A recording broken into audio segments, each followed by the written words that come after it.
안녕하세요. 뭘까? 네, 음악이 안 나와서 음악 없이 가야 될 것 같네요. 어설렁해. 국회가 5.18 망원 3인방 의원에 대한 징계 절차에 착수를 했다는 소식입니다. 그래서 과연 국회의원직 제명이 현실화가 될 수 있을지 관심이 주목되고 있는데요. 실질적으로 제명까지 가려면 자유한국당 내에서 과연 몇 표나 반란표가 나와야 할지 궁금하시죠? 지금 딱 분위기가 어째 박근혜 탄핵 때와 흡사하게 흘러가고 있다. 이런 분석들이 나오고 있습니다. 그렇다면 과연 결과도 같을까요? 오늘 바치칸 뉴스에서 이 이야기를 함께 나눠보겠습니다. 음악이 없으니까 너무 썰렁한데 갑자기 이 컴퓨터가 음악이 틀어지지 않네요. 네, 얼른 들어오세요. 네, 점심은 맛있게들 드셨나요? 네. 여야 사당이 어제 자유한국당 김진태, 이종명, 김순례 의원의 징계안을 국회에 제출을 했는데요. 이에 따라서 국회 윤리특별위원회 제명 처분을 받고 최종적으로 국회 본회의에 제명안이 상정될 경우에 이제 표결로 의원들이 직접 찬성이냐 반대냐 해서 이 세 분을 진짜 제명을 시킬 수 있을 것인가, 이게 이제 남아 있는데요. 사실 이게 처음은 아니래요. 국회의원이 제명됐던 사례가 있긴 있다고 합니다. 여러분들 아셨나요? 전 이게 처음 있는 일인 줄 알았는데 처음 제명됐던 분이 계시긴 하대요. 바로 이전에 박정희 독재에 반대했던 김영삼 전 대통령 의원 시절에 김영삼 전 대통령이 이분이 제명이 됐던 적이 있다고 하네요. 딱 한 명 있는 거죠. 딱 한 분 있었는데 통과가 돼서 완전히 제명됐던 사례가 1979년에 제가 태어나기 전에 1979년에 김영삼 전 대통령 당시 의원이었던 시절에 박정희 독재 반발했다는 이유로 그때 당시에 신민당 총재였던 김 전 대통령이 미국 뉴욕타임즈와의 인터뷰에서 박정희 독재 정권에 대한 미국의 견제를 요청하는 듯한 발언을 한 것이 빌미가 돼서 결국은 제명까지 됐던 사례가 있었다고 합니다. 네.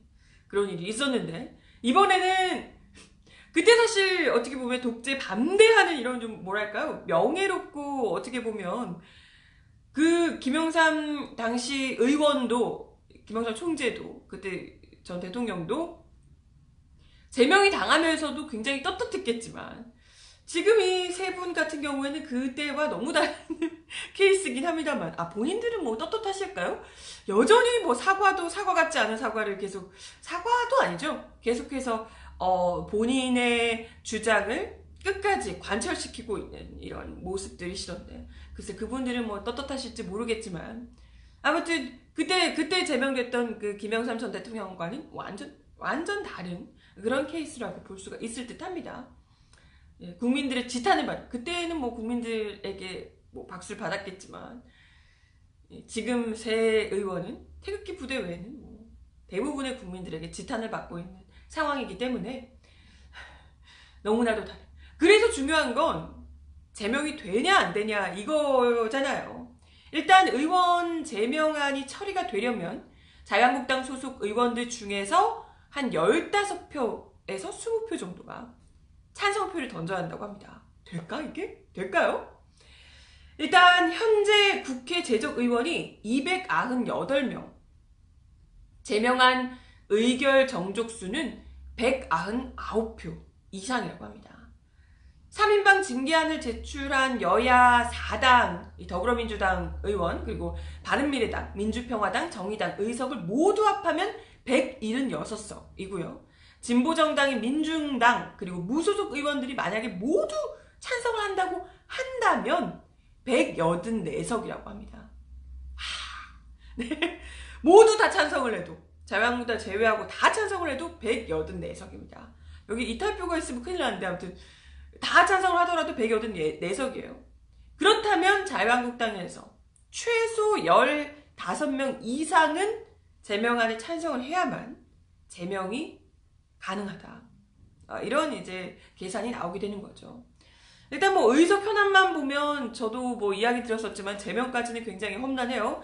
자유한국당이 모조리 다 반대만 던지면 모조리 다도 아니고 14명 이렇게만 돼도 이건 뭐 안 되는 거니까요. 근데 사실 그렇다고 해서 우리가 끝까지 이건 뭐 자유한국당이 안 해줄 거야, 제명 안 될 것이다, 이렇게 생각하기는 좀 어려운 게요. 지금 아시다시피 자유한국당 내부에서도 이 망원 의원들을 규탄하는 목소리들이 높아지고 있는 상황입니다. 아무래도 이제 그 자유한국당 안에서도 그 탄핵 당시에도 그랬지만 굉장히 좀 이성적이고 합리적인 보수인 척하는 분들이 또 계시잖아요. 그 안에서도. 비박계 좌전격인 김무성 의원도 입장문을 내고 일부 의원의 5.18 민주화 운동에 관한 발언은 크게 잘못됐다. 북한군 광주 침투설은 이 땅의 민주화 세력과 보수 애국 세력을 조롱거리로 만들고 안보를 책임지는 국군을 모독하는 일이다 라고 비판을 했습니다. 사실 김무성 의원 같은 경우에는 뭐 지금이야 이렇지만 어찌됐건 이전에 그 김영삼 의원 쪽에 있었던 사람이잖아요. 그죠? 김영삼 의원 시절에 그쪽에 있었던 사람이고, 김영삼 정부 때 어찌됐건 이 5.18 민주화 운동에 대한 이런 역사적인 이런 정리가 다 됐던 상황이었는데, 그죠? 그리고 그때 어찌됐건 전두환 노태우에 대한 그 사형 판결도 내려졌었고요. 그렇기 때문에 이제 김무성 의원 같은 경우에는 가만히 있으면 사실 안 되는 거죠. 어떻게 보면. 이런 이제 이야기를 하는 게 당연한 상황이고, 뭐 뿐만 아니라 뭐 장제원 의원도 페이스북을 통해서 대중정당을 포기하는 것이냐, 시대착오적 급진 우경화를 멈춰야 한다, 이렇게 지적을 하고 있습니다. 그러니까 아무래도 정치인이 사실 이건 대중을 생각을 할 수밖에 없는 것인데, 너무 지나치게 대중만 따라가는 것도 안 되겠지만 대중 정당을 아예 포기하지 않고서야 사실 정신이 있다면 이렇게 그냥 5.18 망원 쪽으로 계속해서 가서는 안 되는 거죠. 대중 정당의 길 포기하는 게 아니라면. 그걸 우려하는 자유한국당 내부의 분위기도 분명히 있다는 겁니다. 그죠? 이런 분위기들을 보면 참 공교롭게도 2006년 12월 탄핵 통과 뒤에 새누리당을 탈당해서 바른정당을 창당했던 이런 그 탈당파들 있잖아요. 탈당파들이 망원 3인방 비판에 앞장서고 있는 이런 분위기라고 합니다. 이런 분위기를 보면 아무래도 박근혜 탄핵 소추안 국회에서 표결 처리하고 했을 때 있잖아요. 그때와 굉장히 비슷한 구도로 지금 흘러가고 있다. 이런 이야기들이 나오고 있어요. 그때 대통령 탄핵과 의원직 제명, 그때랑 두 가지가요. 대통령 탄핵도 그렇고 의원직 제명이 의결 정족수가 똑같이 제적의원 3분의 2 이상입니다. 동일해요. 그리고 이제 지금 찬반 세력 분포가 당시와 굉장히 좀 비슷한 구도로 형성되고 있는 상황이라서 이번에도 우리가 지금 뭐 15표 이상은 그래도 자유한국당에서 찬성표가 나와야 된다, 이런 이야기를 하며 좀 우려스럽긴 합니다만은 그래도 일말의 기대를 걸어봄직하다, 이런 이야기가 나오고 있는 이유입니다. 그래서 탄핵 데자뷰가 되지 않을까, 이런 생각이, 글쎄 어떨까요? 어떻게 생각하세요? 될까요? 과연? 뭐 일단 지금 그 복당파인 오세훈 전 서울시장도 지금 이 당권 주자로 나서고 있죠. 이분 역시도 지금 이번 5.18 공청회 사태에서 보듯 자유한국당은 과거 회기 이슈가 터지면 수습 불능이 될 정도다. 특정 지역 이념만을 추종하는 정당으로 추락하는 것만은 막겠다, 이렇게 이제 밝히고 있는 상황이고요. 이런 뭐 김무성 의원이나 오세훈 뭐 이런 탈당파들을 중심으로, 그리고 좀 비박계인 이런 분들을 중심으로 한 15분 이상, 20분 정도만 그래도 좀 이성을 가지고 투표를 해주면 충분히 이 새 망원 3인방을 제명할 수 있는 역사적인 이런 그 결정을 좀 할 수 있지 않을까, 이런 생각이 듭니다. 글쎄 사실 자유한국당 지도부에서도 지금 대놓고 이걸 제명해야 된다라고 자기들이 지도부가 뭐 나서서 이렇게 하기는 어렵지만 사실 좀 자기들도 지금 불편할 거예요. 왜냐하면 자유한국당 입장에서 지금 대여 투쟁을 열심히 해야 되는데, 지금 뭐 문재인 정부를 더 막 공격하고 이렇게 해야 되는데, 지금 이 망언이 터지면서, 망언 사건이 터지면서 모든 이슈들을 다 지금 블랙홀처럼 잡아먹고 있잖아요. 그죠? 지금 뭐 북미 정상회담을 우려했더니 북미 정상회담까지 가기도 전에 이미 뭐 5.18 망언 때문에 완전 다 잡아먹고 있고요. 이 때문에 지금 아까 뭐 탄핵구두랑 비슷하게 가고 있다고 이야기를 드렸지만, 지금 그때와 똑같이 태극기 부대 그 망언하는 그 세력들과 이성을 가진 나머지 사람들이 이렇게 완전 구도가 또다시 탄핵 때처럼 이렇게 짜여지고 있는 상황인 거잖아요. 이러다 보니까 자유한국당에서 뭘 지금 하려고 해도 아무것도 안 되고, 뭐 정부에 대해서 비판을 하고 싶어도, 욕을 하고 싶어도 5.18로 다 지금 이렇게 묻혀지고 있기 때문에 본인들도 지금 답답할 겁니다. 근데 그렇다고 해서 본인들의 콘크리트 지지 세력인 태극기 세력을 대놓고 버리진 못하고, 이러다 보니까 지금 거의 뭐 이제 이도저도 안 되는 사면초가에 빠져있는 상황이 아닐까, 이런 생각이 들어요. 그래서 뭐 어쩌면 이 안에서도, 자유한국당 안에서도 충분히 15표에서 20표 정도 의원직 제명을 선택하는 그런 의원들이 충분히 나올 가능성이 있다. 우리가 좀 그래도 기대를 해보고요. 만약에 안 되면 이건 더 큰 자유한국당의 위기가, 더 큰 위기가 도래하지 않을까. 자유한국당 전체가 그러면 이건 뭐 5.18 망원 세력과 동일시되는 상황이 되기 때문에, 그럼 뭐 저는 굳이 그것도 뭐 말리지 않겠습니다. 그렇게 된다면요. 스스로 이거 스스로 오물을 뒤집어 쓰고 거의 뭐 늪으로 걸어 들어가는 형국이 아닐까. 폭탄을 그냥 이렇게 쥐고 그냥 불로 뛰어드는 형국이 아닐까 생각이 들기 때문에 굳이 저는 뭐 말리지 않겠다, 이런 생각이 들어요. 그죠? 국민들의 뭐 분노는 더 커질 것이 뭐 자명한 사실이기 때문에 그럴 것이다 라는 생각이 들고요.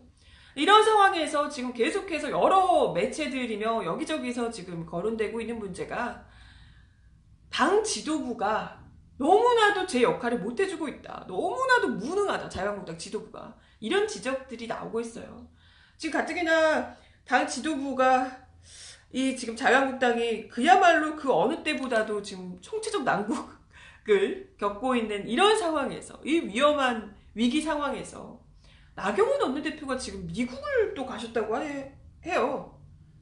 그래서 일각에서는 도미 아니냐, 미국으로 도망간 거 아니냐고, 이런 중요한 상황에 이런 얘기 하시던데, 그런 건 아니고요. 이게 뭐 나경원 원내대표가 계속해서 갈 거라고 얘기를 해왔던 일정이긴 합니다. 여러분 오해하지 마세요. 도망간 거 절대 아니고요. 물론 그런 마음은 내심 있었을지도 모르겠지만 어쨌든 원래 있었던 일정입니다. 여러분 오해는 하지 마시고, 이게 이제 여야 의원들 같이 해서 미국을 가겠다고 이제 이야기를 했던 부분이고요. 이것도 이전에 한번 이 일정을 가서 또 미리 미국에 가서 지금 종전선언 안 된다 이런 얘기 할 거라고 이전에 뭐 이야기를 그때 하셔가지고 바티칸 뉴스에서도 제가 소개를 드렸던 바 있어요. 네, 하필 또 이런 시기에 가셔가지고 괜히 막 사람들이 도움이 아니냐고, 미국으로 도망간 거 아니냐고 이렇게 오해를 또 하시던데, 그런 거 아니라고. 네, 일단 가셔가지고 이렇게 또 이제 미국에 현지 시간으로 11일 오후에 이렇게 또 미국에 직접 가셔가지고 현지에서 북미 정상회담 앞두고 종전선언 안 된다고 초를 치러, 고춧가루 막 뿌리러 또 가셨더라고요.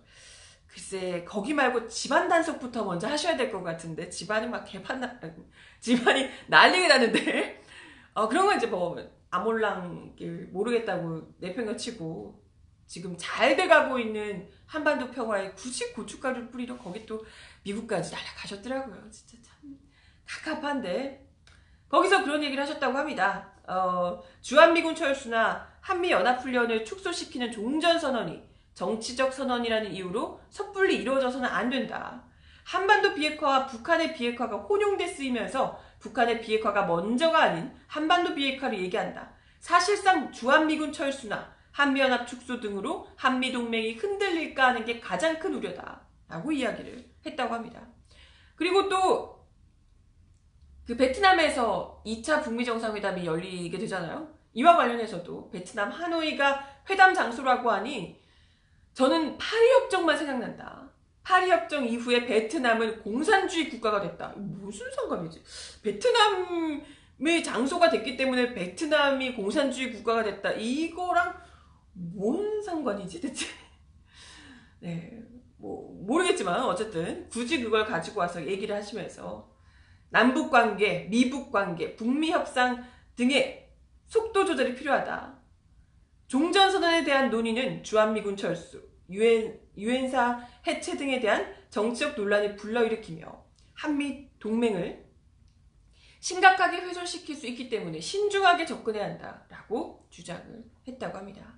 아니 그런 신중한 건 지금 미국에서 한미 동맹이면 뭐 이런 것들도 그렇고요. 뭐 주한미군 철수 문제든 이런 것들은 그렇게 좋아하시는 미국에서 매우 신중하게 지금 잘 진행을 하고 있을 텐데 굳이 우리나라 그것도 야당에서 야당 원내대표가 집안에서 불나고 있는 원내대표가 거기까지 가서 굳이 이런 얘기를 안 하셔도 알아서 잘하지 않을까요? 아니 미국이 얼마나 이기적으로 자기들이 자기 입속 잘 챙기는 그런 나라인데 굳이 거기를 걱정할 필요는 없을 것 같은데요. 그렇지 않아요? 그리고 중요한 건 미군 철수 문제에 대해서 이때까지 논의 과정에서 단 한 번도 북한이 이걸 요구한 적이 없다는 겁니다. 북한이 아예 그냥 대놓고 미군 철수 문제에 대해서 요구하지 않겠다고 이미 트럼프 대통령에게 직접 밝힌 것으로 알려지고 있고요. 트럼프 대통령 역시도 지난 3일에 CBS와의 인터뷰에서 그런 논의는 전혀 없었다라고 밝히기도 했습니다. 김영철 북한 당 중앙위 부위원장 겸 통일전선 부장 역시도 백악관에서 트럼프 대통령을 만났을 당시에 한반도 평화체제 구축 후에도 주한미군 철수를 요구하지 않겠다라고 직접 밝힌 바가 있습니다. 아니 물론 그래요. 종전선언 다 하고 나서 한반도 다 평화가 된 상황에서 미군이 왜 뭐 철수를 하든 말든 그게 미군이 있어야 주둔해야 될 이유가 사실 없는 거 아니냐 이런 생각도 드는데요. 근데 그걸 다 떠나서 애초에 그런 얘기도 하지 않았는데 종전선언하면 우리가 당장 베트남처럼 공산화 될 거라고 이런 얘기를 지금 하고 있는 건 이건 뭐 거의 과대망상 수준의 공포를 조장하는 가짜 뉴스? 이런 게 아니냐는 거예요. 아니 굳이 이건 뭐 구더기 무서워서 장못 담그는 수준도 아니고 정말 이건 뭐 허위망상? 과대망상? 아니 지금 시대가 어느 시대인데 그게 지금 뭐 미군 철수하면 우리나라가 지금 공산화가 될 것 같다고 누가 생각하나요? 그렇게 생각하시는 분 계시나요? 몇이나 될까? 그렇게 생각하는 분이. 누가 공산화를? 누가 공산화? 아니 우리나라 사람들이 정신이 없어요? 우리나라 국민들은 정신이 없습니까? 우리 정부 정신이 없어요? 이건 뭐 그 옛날에 그 또리 장군 이런 거 나올 때나 통하던 그런 주장들을 지금까지 하고 있다는 게 참 속이 답답하고요. 이런 얘기를 아직까지 하고 있다는 거. 거기까지 가서 지금 집안에 지금 난리가 난 상황에서도 거기까지 가서 그런 헛소리를 하실 여유가 있으신가? 참 답답하고요. 그죠? 어제 나온 뉴스 보니까요. 교육부 조사에 따르면 우리나라 초중고 학생들이 북한을 적이라고 생각하기보다는 경계하면서도 협력해야 하는 대상이다 라고 생각하는 응답 비율이 훨씬 더 높은 것으로 알려졌다고 합니다. 북한을 적이라고 생각한다고 대답했던 응답이 2017년에는 41%였는데요. 지난해 2018년에는 5.2%로 41%에서 5.2%로 큰 폭으로 줄어들었다고 합니다. 이게 사실 지난해 이런 세 차례 남북 정상회담과 북미 정상회담, 한 차례 북미 정상회담 이런 걸 거치면서 이런 한반도 평화의 거대한 이 흐름, 물결 앞에 많은 우리 젊은 어린 친구, 초중고등학교 어린 친구들도 시대가 변하고 있다는 걸 똑똑히 보고 있고 확인하고 있다는 거잖아요. 근데 이 정말 시대 덜 떨어지는 이런 정말 관뚜껑 열고 나온 것 같은 시대착오적인 인물들이 정치인이랍시고 이런 참 옛날 이야기 정말 고리타분한 그야말로 공안 냄새 나는 그런 얘기를 지금까지 하고 있으니 이거 괜찮아요. 그래요. 그러니까 우리나라 안에서까지 얘기하는 건 우리가 모른 척 해주면 됩니다. 근데 미국까지 가서 야당 원내대표라고 가가지고 그런 얘기를 하고 있으니 미국 입장에서도 얼마나 참 한심하게 여길까. 지금 자기들이 열심히 이걸 뭐라 하고 있는데 거기서 와가지고 종전선언은 안 됩니다. 이런 얘기를 하고 있으면 참 부끄럽게 짝이 없다. 그래서 지금 안에서 새는 바가지 밖에서도 샌다 이런 얘기를 하는 게 아닐까 싶기도 하고요. 참. 그러니까요. 안보팔이 장사 끝나니 죽겠냐 그러시는데 안보팔이 아니면 지금 이 사람들이 갈 데가 없는 거죠. 그러니까 어떻게든지 바지끄댕이 붙잡고 미국한테 안 돼. 종전선언 안 돼. 우리 그거 없으면 안 된단 말이야. 지금 이러고 있는 거 아닌가 싶기도 하고요. 사실 진짜 정말 안보를 생각하고 우리나라 이런 뭐랄까요 보수 집단이다 이런 그 이야기를 하려면 그런 얘기를 정정당당하게 하려면 오히려 그분들보다도 이분들한테 더 이야기를 미국 갈 게 아니라 사실 일본에 가서 정말 호되게 얘기를 해줘야 되는 것 아닌가 이런 생각이 드는데요. 이 얘기 하나만 짧게 더 드리겠습니다. 지금 문희상 국회의장이 일왕이 위안부 문제에 대해서 사죄해야 한다 이렇게 이제 발언을 하면서 일본이 강력하게 반발하고 사죄하라고 아주 난리가 났다고 하죠. 기사가 떴는데요. 일왕 사죄야 거꾸로 됐네요. 일왕 사죄야 라는 문희상의 발끈한 일본 외교부가 진정성을 보이라는 취지다 라고 이제 이야기를 하기도 했는데요. 진짜 적반하장이죠.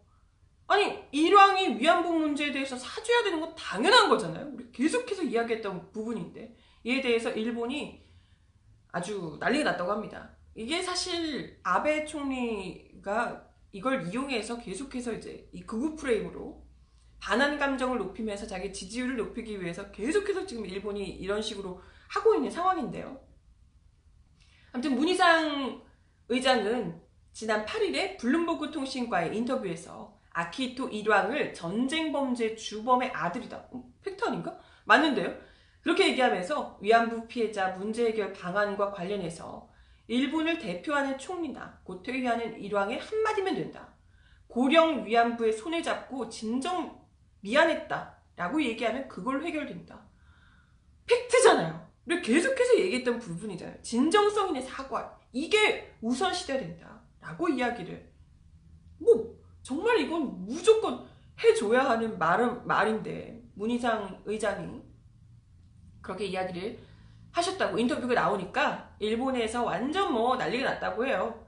이거 사과를 하라고 우리한테 사과하라고 문희상 의장에게 사과하라고 이런 발언을 사과하라고 이슈를 키우려고 아주 안간힘을 쓰고 있다고 합니다. 일본 정부에서 외무성 국장급 경로를 통해서 항의 의사를 전달했고 나가미네 야스마사 주한 일본 대사가 조현 외교부 1차관에게 거듭 항의를 한 것으로 알려졌습니다. 진짜 뻔뻔하게 말할 수가 없죠. 지들이 한 범죄에 대해서는 이런 방구 사과가 없으면서 이런 범죄를 저지른 것에 사과라고 얘기를 한 게 불쾌하다고 사과하라고 와 진짜 이런 애들한테는 일본 심기 거스르지 말라고 우리 정부에게 일본 심기 거스르지 말라고 외교 문제를 생각해서 거스르지 말라고 그렇게 얘기를 하더니 아니 얘들 지금 일본 지금 계속해서 독도자개 재팬시라고 해야 된다고 일본 아베 총리가 지금 거듭 이야기를 하고 호시탐탐 지금 노리고 있는 상황이에요. 일본이 진짜 이 정도면 북한과 일본 중에서 우리나라에게 지금 안보상 위협이 되는 게 누굴까 지금 오히려 지금 북한은 점점 지금 합의를 하고 정말 전쟁 아예 불가침을 약속하기도 하고 했었는데 오히려 호시탐탐 얼마 전에도 초계기로 그야말로 대놓고 위협적인 비행을 하면서 우리나라의 안보를 대놓고 위협하고 있는 이런 일본에 대해서는 이런 방구 말도 없이 오히려 우리가 잘못했다. 우리 정부가 잘못했다. 이렇게 얘기하는 나경원 원내대표께서 이런 이야기에 대해서 또 어떻게 말씀하실지 얼른 가서 사과해야 된다. 이렇게 대신 가서 얼른 사죄하겠다. 이렇게 하시는 분 아닐까 궁금하네요. 네, 참 이런 아베 신조며 일본 측의 이런 계속되는 도발 관련해서도 우리가 더더욱 더 강경한, 뭐 꼭 강경할 필요는 없겠지만 어찌됐건 이런 도를 넘는 막말이나 그야말로 본인들의 정치적 이해관계를 위해서 계속해서 도발을 하는 이런 행위에 대해서는 우리가 더 단호하게 대처를 할 필요가 있을 듯 합니다. 대충 뭐 외교 문제 이런 걸 생각하면서 어물쩍 넘어가면 그대로 오히려 더 그게 빈틈을 주는, 여지를 주는 이런 상황이 될 수 있으니까요. 아무튼 뭐 우리 외교부에서도 이와 관련해서 일본 측이 진정성 있는 자세를 보여줄 필요가 있다는 점을 강조하기 위한 취지의 언급이라며, 우리 정부는 앞으로도 과거사 문제를 과거사 문제대로 지혜롭게 해결해 나가면서 미래지향적 한일 양국관계 발전을 위한 노력을 기울여 나가고자 한다라고 이야기를 했다고 합니다. 절대 뭐 사주는 무슨 말도 안 되는 얘기고요. 그렇죠? 네, 아무튼 답답한 얘기를 좀 전해드려 봤고요. 오늘 발칙한 뉴스 제가 준비한 내용은 여기까지고요.